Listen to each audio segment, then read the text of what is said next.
ఈ video last దాకా చూడండి, సబ్స్క్రైబ్ చేయండి. చికెన్ ఎలా వండానో ఈ వీడియో చూపెడతా. ఇది కిలో ముప్పావు, 1 కిలో మీద 700 గ్రాముల కూర. స్టవ్ అంటు పెట్టినాం, స్టవ్ పైన మట్టి కంతు పెట్టినాం. అందులో ఒక 4 చెంచాల నూనె పోసుకున్నాం. ఉల్లిగడ్డలు, పచ్చిమిర్చి, లవంగాలు, యాలకులు, బిర్యానీ ఆకు, మిరియాలు, కొత్తిమీర, మెంతి, పుదీనా, అల్లం వెల్లిపాయ చెంచాడు, 1/2 చెంచాడు ఇంగు, పచ్చివాసన పోయేదాకా గోలించుకోవాలి.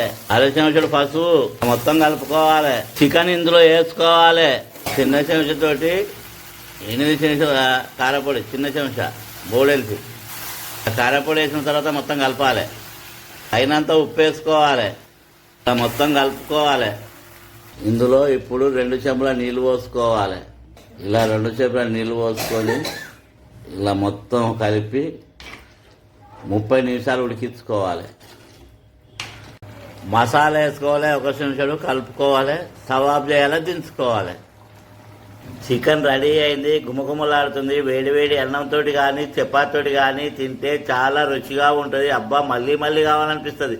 తిన్నా కొద్దీ తినాలనిపిస్తుంది చికెన్.